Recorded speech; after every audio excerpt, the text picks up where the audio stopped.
नमस्कार, आप देख रहे हैं केपी न्यूज 24/7। मैं हूं अश्विनी आपके साथ। आइए एक नजर डालते हैं अब तक के मुख्य समाचारों पर। बीदर वायुसेना स्टेशन में पायलट कोर्स सर्टिफिकेट जारी किए गए। भाजपा युवा नेता प्रवीण नेटारू की हत्या के आरोप में राज्य पुलिस ने 2 और लोगों को किया गिरफ्तार। केसर पंक्ति, कर्नाटक हाईकोर्ट रिपोर्ट्स के भाग्य के बारे में चिंतित है, लेकिन केए को दस्तावेज सत्यापन प्रक्रिया शुरू करने की अनुमति देता है। बीजेपी आलाकमान कभी भी ले सकता है फैसला, सीएम बदलने पर बोले पूर्व विधायक। भारत छोड़ो आंदोलन की वर्षगांठ आज, पीएम मोदी ने स्वतंत्रता सेनानियों को किया याद।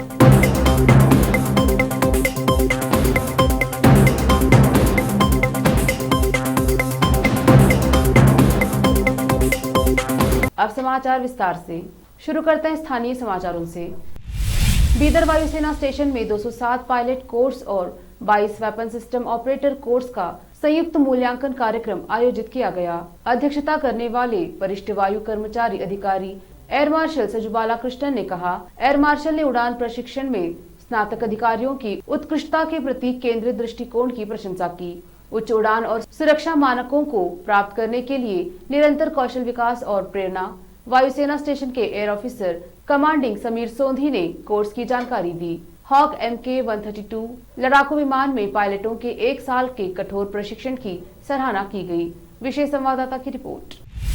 कर्नाटक के दक्षिण कन्नड़ जिले के बेल्लारे में भाजपा युवा कार्यकर्ता प्रवीण नेटारू की हत्या के मामले में पुलिस ने 2 और लोगों को गिरफ्तार किया है। 22 वर्षीय आबिद नवूर और 28 वर्षीय मोहम्मद नौफाल की गिरफ्तारी के साथ मामले में गिरफ्तारियों की संख्या बढ़कर 6 हो गई है। गिरफ्तार किए गए 2 लोगों को जांच के हिस्से के रूप में एक केस प्रोलेखन प्रक्रिया को पूरा करने के लिए एक स्थानीय संगठन के कार्यालय में ले जाया गया। वे कथित तौर पर हत्या के दिन बेल्लारे में मौजूद थे। पुलिस के अनुसार नौफाक बेंगलुरु के लिए रवाना हो गए, जहां उन्होंने हत्या से कुछ घंटे पहले एक बेकरी में काम किया।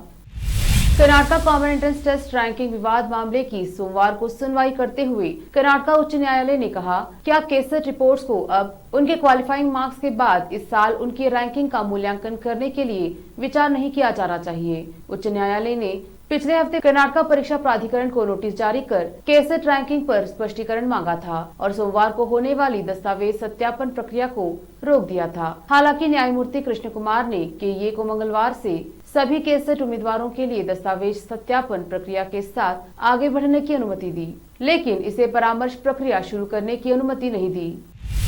2023 के विधानसभा चुनाव से पहले पार्टी और सरकार में बदलाव की संभावना के बारे में कर्नाटक भाजपा के हलकों के बीच पूर्व विधायक बी सुरेश गौड़ा ने कुछ बदलावों के बारे में संकेत देते हुए कहा कि आलाकमान मुख्यमंत्री की जगह लेने का फैसला करेगा। हालांकि उन्होंने स्पष्ट किया कि उन्हें इस बात पर यकीन नहीं है कि कोई बदलाव होगा या नहीं, लेकिन पार्टी जो भी फैसला करेगी उसका स्वागत और पालन किया जाएगा। एक राय है कि अगर चीजें होती हैं तो सब कुछ 15 अगस्त से पहले हो सकता है। अगला चुनाव जीतने और 2023 में भाजपा को सत्ता में वापस लाने और नरेंद्र बनाने के लिए दृढ़ संकल्प है। मोदी एक बार फिर 2024 में प्रधानमंत्री हैं, इसलिए पार्टी किसी भी समय कोई भी फैसला ले सकती है।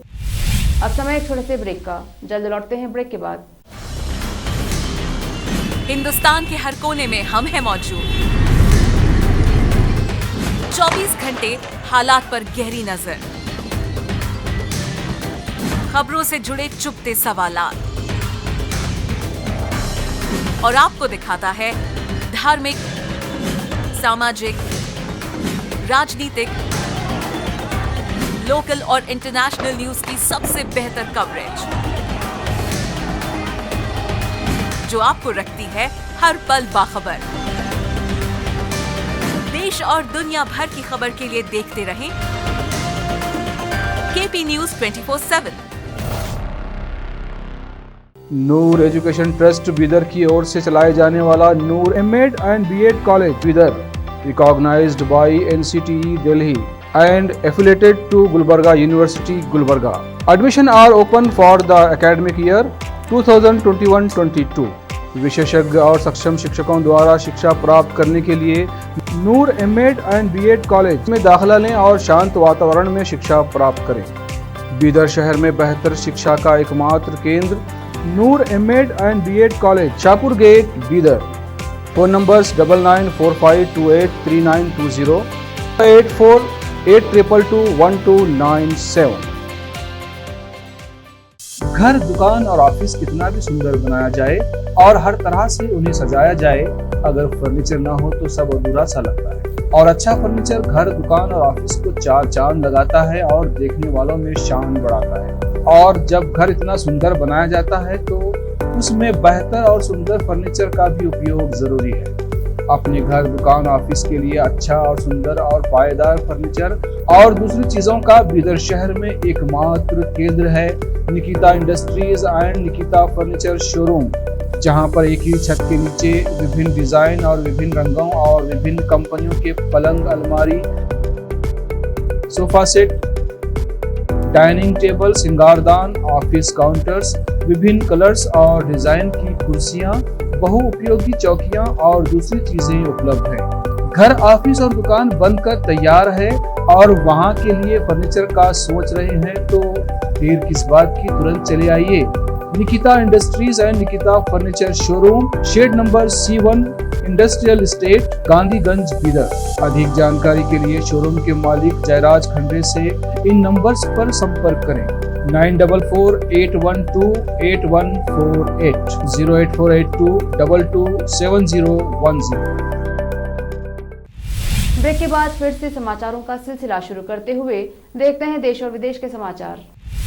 प्रधानमंत्री नरेंद्र मोदी ने भारत छोड़ो आंदोलन में भाग लेकर देश के स्वतंत्रता संग्राम को मजबूती देने वाले सभी सेनानियों को मंगलवार को याद किया और आजादी की 75वीं वर्षगांठ के मौके पर गरीबी, भ्रष्टाचार, आतंकवाद, जातिवाद और संप्रदायवाद से मुक्त नए भारत के निर्माण के लिए संकल्प से जुड़ने की आवश्यकता पर बल दिया। प्रधानमंत्री ने एक के बाद एक किए गए ट्वीट में कहा, आज उन सभी को याद कर रहा हूं जिन्होंने बापू के नेतृत्व में भारत छोड़ो आंदोलन में भाग लेकर स्वतंत्रता आंदोलन को मजबूती दी थी। केरल सरकार और राज्यपाल आरिफ मोहम्मद खान की अनबन एक बार फिर से सामने आई है। केरल की वाम लोकतंत्रता मोर्चा LDF सरकार द्वारा लाए गए कई अध्यादेश 8 अगस्त को रद्द हो गए हैं क्योंकि राज्यपाल आरिफ मोहम्मद खान ने उन अध्यादेशों को मंजूरी ही नहीं दी। मंजूरी न दिए जाने की पिछले राज्यपाल के पास समय की कमी के कारण उन पर हस्ताक्षर न किए जाने की बात कही जा रही है। खान ने पत्रकारों से कहा था कि वह अध्यादेशों पर गौर किए बिना उन पर हस्ताक्षर नहीं करेंगे और इसके लिए उन्हें समय चाहिए। खान ने दावा किया था कि अध्यादेशों की फाइलें उन्हें उसी दिन भेजी गई थी जिस दिन वह आजादी का अमृत महोत्सव समिति की बैठक के लिए राष्ट्रीय राजधानी जा रहे थे और इसलिए उनके पास इन पर गौर करने का समय नहीं था। कांग्रेस सांसद शशि थरूर ने पूर्व प्रधानमंत्री जवाहरलाल नेहरू की तुलना मौजूदा पीएम नरेंद्र मोदी से की है। उन्होंने पीएम मोदी के संसद से गायब रहने पर भी सवाल उठाए हैं। थरूर ने कहा कि पीएम अपनी संसद के मुकाबले विदेशी संसद में ज्यादा बोलते हैं। हाल ही में संपन्न हुए संसद के मॉनसून सत्र के दौरान महंगाई समेत कई मुद्दों को लेकर जमकर हंगामा हुआ था। थरूर ने किताब के विमोचन के दौरान पीएम मोदी और नेहरू के काम करने के तरीके की तुलना की। लोकतांत्रिक संस्थान और अभिव्यक्ति की आजादी को लेकर दोनों की विचारधारा पर कांग्रेस नेता ने कहा, हमारे प्रधानमंत्री नरेंद्र मोदी ने भारतीय संसद से ज्यादा विदेशी संसद में भाषण दिए हैं जो नेहरू के विपरीत हैं। केंद्रीय गृह मंत्री अमित शाह ने कहा है कि भारतीय जनता पार्टी 2024 लोकसभा चुनाव में 2/3 बहुमत से जीतेगी। साथ ही उन्होंने ओडिशा में अगली सरकार बनाने का दावा किया है। इस दौरान उन्होंने प्रधानमंत्री नरेंद्र मोदी के नेतृत्व की तारीफ की और परिवारवादी के मुद्दों को लेकर सियासी दलों पर निशाना साधा। राज्य में साल 2024 में विधानसभा चुनाव होंगे। शाह ने कहा, मुझे विश्वास है कि मोदी के नेतृत्व में भारतीय जनता पार्टी 2/3 बहुमत के साथ 2024 चुनाव जीतेगी और इसे कोई नहीं रोक सकता। हम ओडिशा में भी अगली सरकार बनाने जा रहे हैं। शाह ने राष्ट्रीय स्वयंसेवक संघ के प्रचारक के तौर पर मोदी की 30 साल की यात्रा और मुख्यमंत्री और प्रधानमंत्री के रूप में 20 सालों को याद किया। चीन और ताइवान के बीच तनाव बढ़ता ही जा रहा है। चीनी सैन्य अभ्यास के बाद ताइवान की सेना ने भी लाइव फायर आर्टिलरी ड्रिल शुरू कर दी है। किसी भी संभावित हमले से द्वीप की रक्षा को लेकर यह ड्रिल की जा रही है। ताइवान के 8वीं सेना कोर के प्रवक्ता लू वोई जे ने पुष्टि की कि टारगेट फ्लेयर्स और तोपखाने की गोलाबारी के साथ दक्षिणी काउंटिंग पिंगटुंग में अभ्यास शुरू हुआ। ताइवान की ओर से मंगलवार को शुरू की गई यह ड्रिल गुरुवार तक जारी रहेगी। सेना ने कहा कि इसमें सैकड़ों सैनिकों की तैनाती होगी और 40 हॉविट्जर को शामिल किया जाएगा। एक नजर फिल्मों के समाचारों पर। अक्षय कुमार की सौगंध को स्टार प्रिया को संदीप सोपरकर से हुआ प्यार। अब समाचार खेल जगत के। किरण पोलार्ड ने टी20 क्रिकेट में किया कमाल, इस मामले में बने दुनिया के पहले क्रिकेटर। अंत में समाचार बाजार के। पाकिस्तान नेपाल में 11 रुपए तक सस्ता हुआ पेट्रोल, कच्चे तेल के दाम गिरे पर भारत में अभी कंपनियां रो रही घाटे का रोना। फिर से एक नजर मुख्य समाचारों पर। बीदर वायुसेना स्टेशन में पायलट कोर्स सर्टिफिकेट जारी किए गए। भाजपा युवा नेता प्रवीण नेटारू की हत्या के आरोप में राज्य पुलिस ने 2 और लोगों को किया गिरफ्तार। केसर पंक्ति, कर्नाटक हाईकोर्ट रिपोर्ट्स के भाग्य के बारे में चिंतित है, लेकिन केए को दस्तावेज सत्यापन प्रक्रिया शुरू करने की अनुमति देता है। बीजेपी आलाकमान कभी भी ले सकता है फैसला, सीएम बदलने पर बोले पूर्व विधायक। भारत छोड़ो आंदोलन की वर्षगांठ आज, पीएम मोदी ने स्वतंत्रता सेनानियों को किया याद।